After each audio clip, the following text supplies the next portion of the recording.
Something that I like to encourage my clients who are going through some kind of pivot is to identify what does not need to change. So if something's shifting in your fulfillment, it's dipping a little bit, or just something's not quite right, you're not loving your work the way you used to, part of how you go about making the right changes and getting that clarity that you're looking for to figure out where you want to go next, part of that process is figuring out what's not going to change. So number one, what's already working?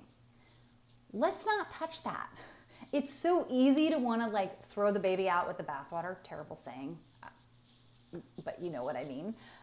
It's so easy to want to do that, or to just, you know, a lot of people say like, I just want to burn it down and start over. And like, I so understand the emotional response to that.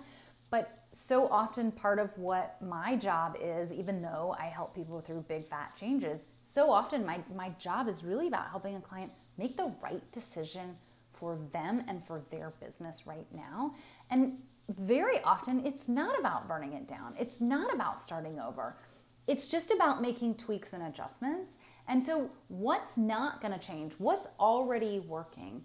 And what do you still love, right? I went through a pivot last year and I kept trying to figure out what was wrong, but I didn't know. But I kept going back to every single time I get off a client call, I'm happy. Every single time I'm working with a client, I feel good. So that is not the problem. The problem is not my one-on-one coaching work. The problem was in other elements of my business. And so that was really helpful once I got that clarity and I checked it. I tested it a few times to go, you know what? It's not the work itself.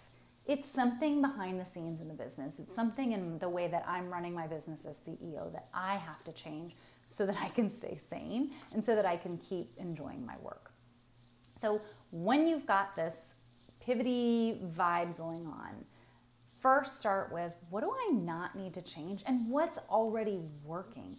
And again, if what's working, let's say your marketing is working well, but you're not enjoying it, then there's a decision point that you have. You can absolutely change your marketing strategy, but it may just be that making some tweaks or bringing in some team members to support this marketing strategy that's already going well, that you're just not enjoying anymore. It could simply be that. So what's not changing? What's already working? And that will help you to start to take off the list of all the things that need to change and to start to narrow it down a little bit.